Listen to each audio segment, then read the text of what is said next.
बिस्मिल्लाहिर्रहमानिर्रहीम। Dear students, अस्सलाम वालेकुम।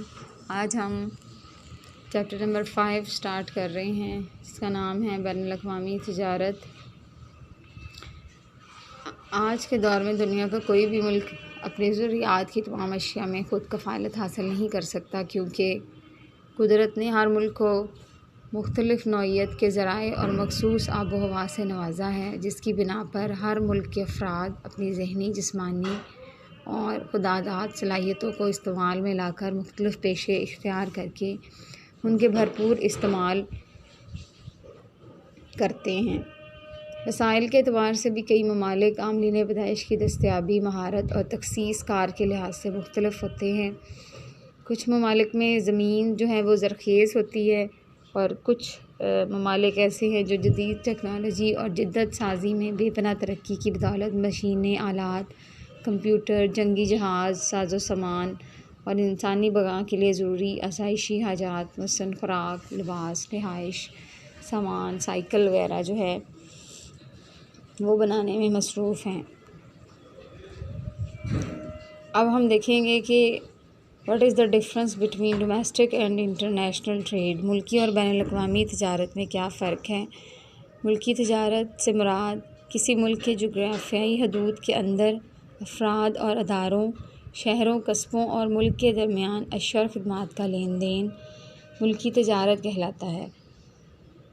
मुल्की तिजारत में अशिया और ख़िदमात के ख़रीदने और फ़रोख्त करने वाले एक ही मुल्क के लोग होते हैं, जो ज़रूरियात ज़िंदगी के तमाम लवाज़मात को आपस में जो है लेन देन करके अपनी जो बेसिक नीड्स हैं उनको पूरा करते हैं। जबकि इंटरनेशनल ट्रेड में किसी एक मुल्क का दीगर ममालिक के साथ अशिया और ख़िदमात का लेन देन जो है वो इंटरनेशनल ट्रेड कहलाता है। हर मुल्क अशिया और ख़िदमात दूसरे ममालिक से मंगवाता है। कोई भी मुल्क ऐसा नहीं है जो अपनी ज़रूरियात में ख़ुद कफ़ील हो। जो ख़ुद पैदा करने से ममालिक कासिर होते हैं या जिनको पैदा करने पर निस्बतन ज़्यादा कॉस्ट ऑफ प्रोडक्शन आती है, बैनुल-अक़वामी तिजारत को बैरूनी तिजारत या तिजारत ख़ारजा भी कहते हैं। इस तिजारत में अशिया और ख़िदमात के तबादले में ख़रीदो फ़रोख्त जो है वो मुख्तलिफ़ ममालिक के दरमियान जो है वो आसान हो जाती है। अब हम देखेंगे what is the difference between domestic and international trade. मुल्की और बैनुल-अक़वामी तिजारत की बुनियाद जो है बेसिकली स्पेशलाइजेशन के ऊपर होती है, और जो डिफ़रेंस होता है कॉस्ट ऑफ प्रोडक्शन में, उसके ऊपर बेस करती है। तो सबसे पहले देखेंगे mobility of labour and capital. मेहनत और सरमाए की नकल पज़ीरी। एक ही मुल्क की जोग्राफ़ियाई हदूद के अंदर मेहनत और सरमाए की नकल पज़ीरी आसान और लचकदार होती है। इट मीन्स के एक मुल्क के जो मज़दूर हैं उनको हम ईज़िली एक सिटी से दूसरे सिटी में मूव कर सकते हैं। फॉर एग्ज़ाम्पल, अगर हमें आरिफ वाला में रोज़गार दस्तयाब नहीं है तो हमारा मज़दूर जो है वो लाहौर जाके अपनी जो डिज़ायर्ड जहाँ पे वो काम करना चाहता है प्लेस, वहाँ पे वो काम कर सकता है। और इसी तरह सरमाए को भी हम एक जगह से दूसरी जगह जो है वो मूव करके कारोबार जो है वो कर सकते हैं। इससे ये होता है कि कम मुआवजे वाले इलाकों से लोग निकल कर ऐसे इलाकों में पहुंच जाते हैं जहां उन्हें शरह उजरत और शरह सूद ज़्यादा मिलती है। इससे ना सिर्फ मज़दूरों और सरमाए के मुआवजे यकसा हो जाते हैं, बल्कि अशिया पैदा करने के अखराजात में यकसानियत और मंडियों को भी इस्तेहकाम मिलता है। इसके बरक्स बैनुल-अक़वामी सतह पर मेहनत और सरमाए की नकल पज़ीरी में कई किस्म की रुकावटें होती हैं। फ़ॉर एग्ज़ाम्पल, मज़दूरों की ज़ुबान डिफरेंट होती है, उनका कल्चर डिफरेंट होता है, उनको पासपोर्ट और वीज़े के मसाइल का सामना करना पड़ता है। इसलिए बैरूनी ममालिक में नकल पज़ीरी जो है वो आसान नहीं होती। दूसरे नंबर पे एक्सचेंज रेट ऑफ करेंसीज़ है, करेंसियों की शरह तबादला है। मुल्क के अंदर अशिया और ख़िदमात की लेन देन की अदायगियों और वसूलियाँ मुल्क में राइज एक ही करेंसी की सूरत में होती हैं, क्योंकि एक ही मुल्क में बसने वाले ख़रीदार और फ़रोख्तकार का ताल्लुक़ किसी दूसरे मुल्क से नहीं होता। इसलिए नहीं कि ख़रीदो फ़रोख्त में मुल्क की करेंसी ही को कबूल करना पड़ता है, लेकिन मुख्तलिफ़ ममालिक में मुख्तलिफ़ नौइयत की करेंसियाँ जैसे डॉलर, पौंड्स, यूरो, रियाल, रेंगट, यन, दिनार वगैरह राइज होती हैं। इसलिए अशिया और ख़िदमात के बैनुल-अक़वामी तबादले की सूरत में मुल्की करेंसी को दूसरे मुल्क की करेंसीज़ में कन्वर्ट करना पड़ता है और फिर उसका जो एक्सचेंज रेट है वो तय होता है और उसके बाद फिर जाके जो है वो बैनुल-अक़वामी तिजारत जो है वो कंडक्ट होती है। क्योंकि अगर हम आपस में एक ही मुल्क के अंदर ट्रेड कर रहे हैं तो हमें इस किस्म का कोई मसला जो है वो फेस करना नहीं पड़ता है। इसके बाद डिफरेंस इन ट्रेड रेस्ट्रिक्शंस हैं, तजारती पाबंदियों में फ़र्क। किसी एक मुल्क की जुग़राफ़ियाई हदूद के अंदर तजारती माल की नक़्ल-ओ-हम्ल में कोई ख़ास तजारती पाबंदियाँ आयद नहीं होती, बल्कि अशिया और ख़िदमात को कसरत वाले इलाकों से किल्लत वाले इलाकों की तरफ मूव किया जाता है ताकि उन लोगों को जहाँ पे वो चीज़ें दस्तयाब नहीं हैं उनको ईज़िली अवेलेबल हों और आवाम को जो है वो घर बैठे जो है वो अशिया और ख़िदमात की सहूलत जो है वो मुयस्सर आ जाए। लेकिन इसके बरक्स अगर हम इंटरनेशनल ट्रेड की बात करेंगे तो उस पर बहुत सारी पाबंदियाँ आयद होंगी। मसलन दरामदी लाइसेंस हासिल करने पड़ते हैं, निस्बत दरामद बरामद को मद्देनज़र रखते हुए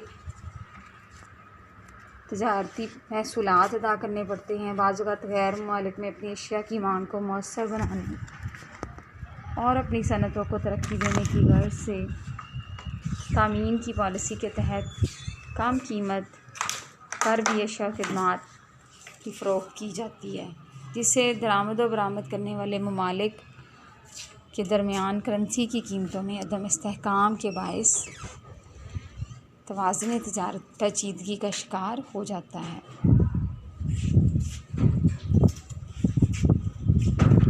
इसके बाद डिफरेंस इन गवर्नमेंट फैसिलिटीज़ है, सरकारी सहूलतों में फ़र्क है। अंदरूनी मुल्क तिजारत के फ़रोग़ के लिए हुकूमत खरीदार और फ़रोख्तकार को मखसूस किस्म की सहूलियात मसलन टैक्स में रियायती आने, कर्ज़े वाली इमदाद मुहैया करती है ताकि मुल्की तिजारत में अशिया आज़ादाना तौर पर एक इलाके से दूसरे इलाके तक पहुँच सकें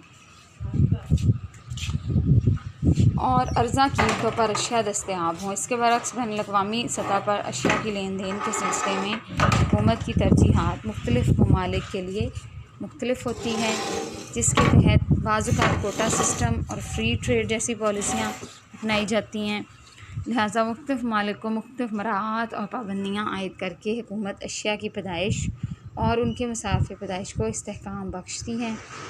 क्योंकि मुल्की तिजारत में आम तौर पर अशिया की नक़्ल-ओ-हमल के सिलसिले में किसी किस्म के मुआहदे की ज़रूरत नहीं होती, लेकिन बैनुल-अक़वामी सतह पर मुख्तलिफ़ ममालिक के दरमियान बाकायदा तिजारती मुआहदे तहरीर किए जाते हैं और तिजारती वफ़ूद के तबादलों को मौसर बनाकर तिजारती मुआहदों को फ़रोग़ दिया जाता है।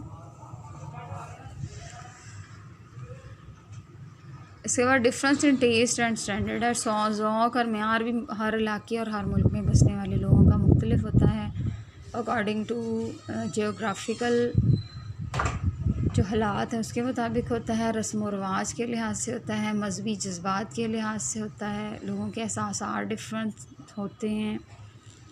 तो इसलिए हर मुल्क में के अंदर जो अशिया तैयार होती हैं वो लोगों के टेस्ट और ज़ौक़ और उनके मेयार के ऊपर पूरा उतरती हैं। इस तरह बैनुल-अक़वामी सतह पर मुख्तलिफ़ ममालिक के दरमियान के अशिया तिजारती पाबंदियों और शराइत का शिकार बन जाती हैं। फिर वसाइल की दस्तयाबी है, हर मुल्क को कुदरत ने मुख्तलिफ़ वसाइल से नवाजा है, इसलिए किसी एक मुल्क के अंदर कुदरती वसाइल के ज़खायर एक जैसी नौइयत के हामिल होते हैं। मिसाल के तौर पर पाकिस्तान एक ज़री मुल्क है, यहाँ पर ज़री पैदावार जो है वो हमारा एक बड़ा हिस्सा है हमारी GDP का, और मुल्क के अंदर एक इलाके से दूसरे इलाके में ज़्यादातर ज़री पैदावार का लेन देन ही होता है। ऑन कंट्रेरी मुख्तलिफ़ ममालिक मुतअद्दिद नौइयत की कुदरती वसाइल से माला माल हैं। हर मुल्क मुख्तलिफ़ नौइयत की अशिया पैदा करता है जो मुल्की तिजारत को बैनुल-अक़वामी तिजारत से अलग करती है। अक्सर ममालिक अपनी ज़रूरियात की अशिया दीगर ममालिक से मंगवाकर तख़सीस कार का फ़ायदा उठाते हैं, जो मुल्की तिजारत की सूरत में ज़्यादा मौसर साबित नहीं होता। तो ये हमारा आज का टॉपिक था, जिसमें हमने ये डिस्कस किया कि मुल्की और बैनुल अक़वामी तिजारत जो है उसमें फ़र्क क्या है। कल आपका रिवीजन डे है। कल हम जो इससे पहले हमने जो चैप्टर पढ़ा है उसको हम थोड़ा सा रिवाइज़ करेंगे और फिर सैटरडे को आप उसका टेस्ट देंगे और नेक्स्ट फिर हम वीक से हम इसी चैप्टर को कंटिन्यू करेंगे जो बैनुल अक़वामी तिजारत है और इसके फ़ायदे और नुकसान देखेंगे। आज के लिए इतना काफ़ी है। ओके जी, अल्लाह हाफ़िज़।